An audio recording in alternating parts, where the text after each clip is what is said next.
Mr. Chair. Unmute. Hafa, good morning. Good morning. Okay. I appreciate that conversation. Finally, someone able to explain the science and all the stuff, coming from that standpoint. So, sitting there just kind of. Wait, what interview were you listening to? They said the one that we were just listening to, Dr. Bob, right? Stop it, Chris. I know, it's just confused. I think before we get into it, I think the problem is they upsold the vaccine so much, right? And it was like, they've got a vaccine, and then now that we're seeing these chinks in the armor of it, which I feel are probably pretty normal for, I want to say most vaccines.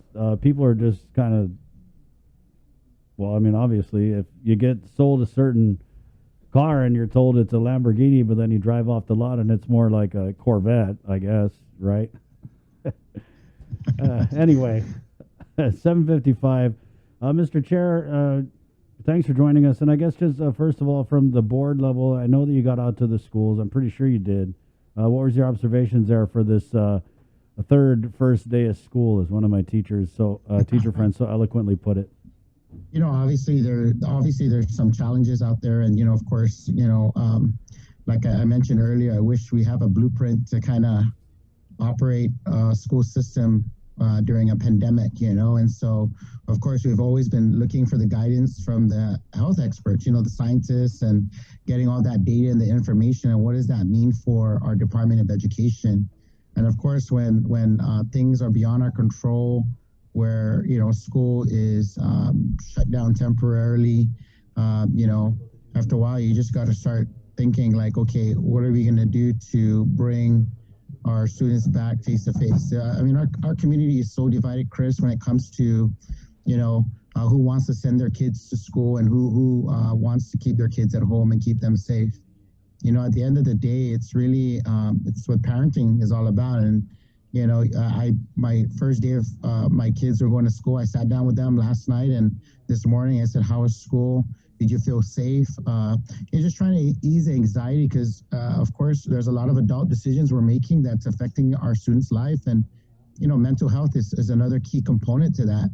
And, one thing about the Department of Education, we're deploying a lot of our resources to ensure it. And of course, we want to be perfect at it and we want to come out there. But like you mentioned earlier, there's chinks in the armor, right, of how we're dealing with this. But it's how we adapt and how we behave when the situation comes up. And so I do appreciate the flexibility that is given to us by the leadership to basically start to make those determinations. And of course, working with our superintendent, he has a very tough job aside from we're pretty much everything to a lot of folks. We provide the meals when schools are closed. There's a lot of movement that has to occur. We're like 20-some thousand plus kids in our school system, close to about 4,000 employees. We have a tremendous amount of resources that has been given us by Uncle Sam, and we have to follow the guidelines within government.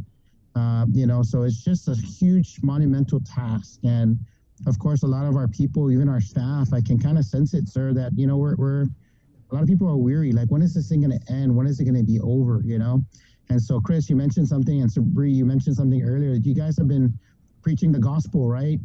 So get the vaccine, social distance, wear the mask, do all of that good stuff. And, that's the thing that we're just got to go back to the basics. Sometimes it's just the fundamental basics to do that.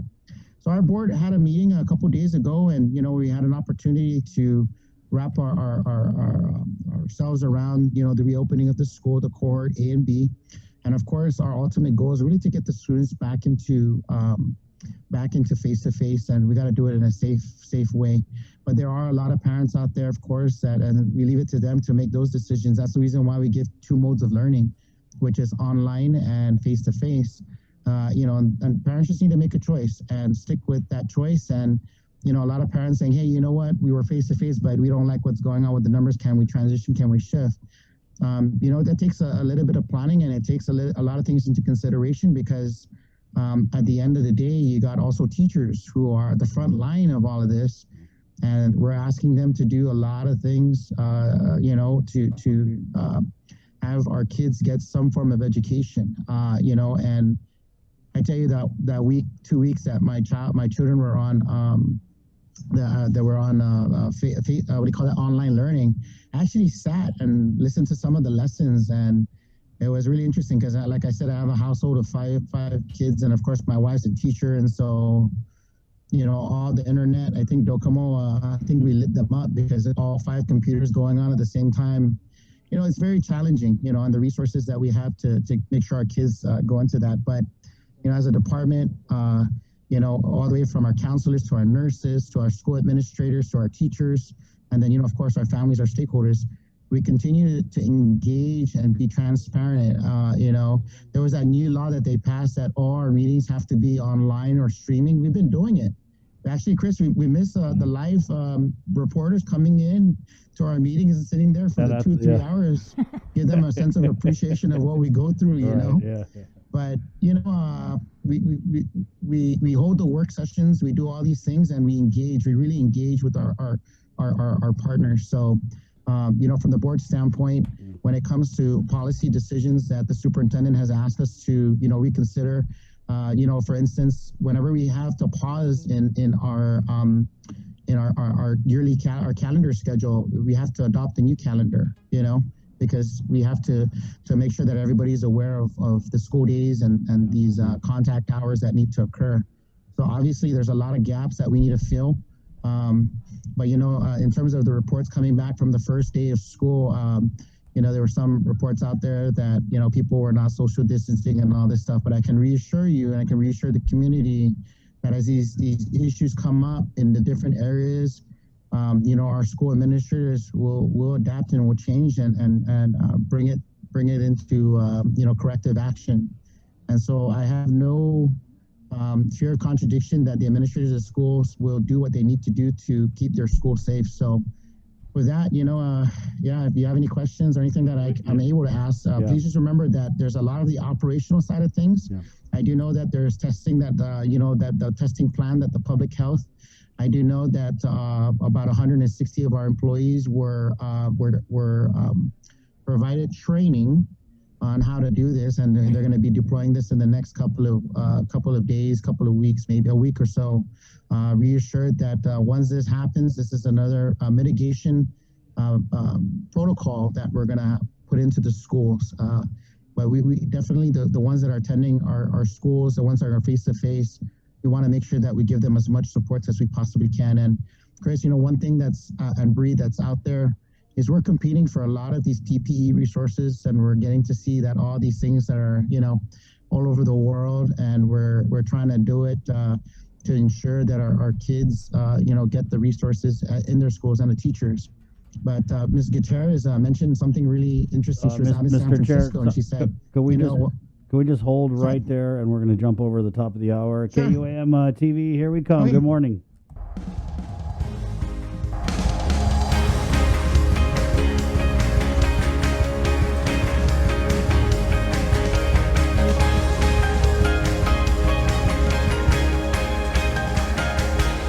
Good morning, Guam. Good morning, KUAM TV, Pacific Points, Calvo Enterprises, ITD, and Jack in the Box. Proud to present this episode of The Link on Tuesday, September 28th. Let's get right back into it with the Board of Education Chairman, Mr. Mark Mendiola, who was just discussing PPE shortages affecting Guam, and these are, nationwide shortages. He was about to tell a story about a board member, Ms. Maria Gutierrez, who was in San Francisco, you were saying, Mark? Yeah, she talked to her grandkids and, what are their protocols at their schools. And, she said most of the kids they go through, they have the masks, pretty just a mask mandate. But in terms of temperature screening and all the other things that we're doing at the schools, they're not necessarily doing that out in that area. So obviously, our district with the surge that's going on right now, we're ensuring that we do everything that is necessary to ensure that if a student does show up to our campus with symptoms or, that we're able to address those issues as soon as possible. So it really just takes the whole entire community behind, what we're trying to accomplish here, which is to get our kids into our schools and to get them educated. We did have a comment here, Mark, relative to the online policy, if I could get that popped up, because I believe that what you had said was that parents need to make a decision about online or face-to-face learning. But from everything that we understand, with our many conversations with the superintendent, that opportunity to make that decision and stick with it was only provided at the beginning of the year, before Yeah, that before all of this 9 weeks of crazy COVID surge. Lonnie comments, "You didn't give us a choice this time." So what you're talking about makes no sense, being that the numbers are high. And there's so much rapid evolution with this COVID. And I mean, we saw it with the schools, right? And I mean, I get what you're saying about the teacher resources, but I also understand totally as a parent that these numbers, it's insane. The superintendent himself acknowledges that we're living in an area where the risk of COVID-19 transmission is high. And I get that, or we're sending our kids to school in this condition, but all I'm saying is, like, when these conditions like evolve and change, parents should have that choice to make a choice. And to say that they can make a choice when they're not being given a choice, it was only the beginning of the year, and not allow yeah. them the flexibility, it just seems to me that, I mean, I don't know. It's tough. I mean, I see both sides, but I definitely see where some of these parents are coming from. Yeah, and we understand that. We had an opportunity for our stakeholders to engage. We had the parent meeting, we had the governor come on, we had folks come in and going to cohorts. If you remember, we changed the model because people were saying it was too overly populated. And we do listen to our community. We try to find that balance. And obviously, yes, Chris, that was made over the summer.